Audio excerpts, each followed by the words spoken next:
8 মে হতে যাচ্ছে উপজেলা নির্বাচনের প্রথম ধাপ। আসন্ন নির্বাচনকে ঘিরে ব্রাহ্মণবাড়িয়া, ফরিদপুর, সিরাজগঞ্জ সহ দেশের বিভিন্ন উপজেলায় জমে উঠেছে প্রচারণা। শেষ মুহূর্তে নানা প্রতিশ্রুতি দিয়ে ভোটারদের সমর্থন আদায়ে ব্যস্ত প্রার্থীরা। এদিকে নিজ সমর্থিত প্রার্থীদের পক্ষে প্রভাব বিস্তারের অভিযোগ উঠেছে স্থানীয় সংসদ সদস্যদের বিরুদ্ধে। প্রতিনিধিদের পাঠানো তথ্য ও ছবি নিয়ে জানাচ্ছেন তামান্না জেনিফার। কর্মসংস্থান, অবকাঠামো ও আইনশৃঙ্খলা রক্ষার বিষয়গুলোকে প্রাধান্য দিয়ে ব্রাহ্মণবাড়িয়ার সরাইল ও নাসিরনগর উপজেলায় জমে উঠেছে প্রথম ধাপের উপজেলা পরিষদ নির্বাচনের শেষ মুহূর্তের প্রচারণা।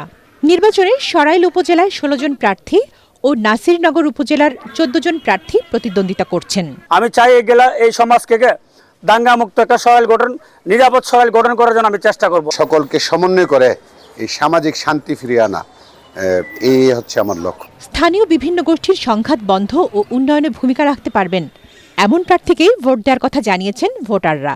যে ব্যক্তি আমাদের উপজেলার উন্নয়ন করবে, আমরা সেরকম প্রার্থীকেই ভোট দিয়ে আমাদের উপজেলার প্রতিনিধি হিসেবে আমরা নির্বাচিত করতে চাই। এখানে শিক্ষিত মানুষ, যোগ্য মানুষ আসলে যে দাঙ্গা রোধে ভূমিকা রাখবে, এরকম মানুষকে আমরা ভোট দেব।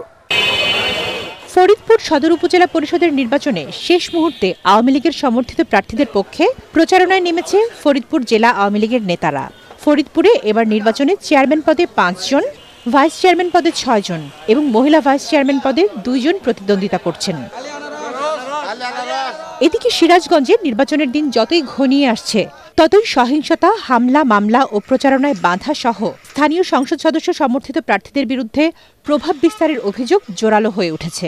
নির্বাচনী গণসংযোগ এলাকা কিন্তু চিহ্নিত সন্ত্রাসী হামলা করে, স্থানীয় জনগণের প্রতিনিধিদের মুখে হামলাকারীরা স্থান ত্যাগ করে।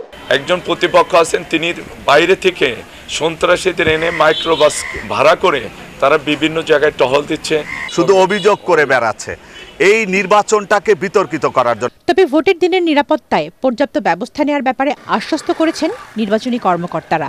কয়েকটি অভিযোগ আমরা ইতিমধ্যে পেয়েছি, সে অভিযোগগুলোর বিষয়ে ওই সংশ্লিষ্ট প্রার্থীকে কারণ দর্শানোর নোটিশ দেওয়া হয়েছে, তারা জবাব দিয়েছে, জবাব অনুযায়ী তাদেরকে সতর্ক করা হয়েছে। আগামী বুধবার প্রথম দফায় সারা দেশে 150 উপজেলায় ভোট নেওয়া হবে। Bureau report, ATN Bangla.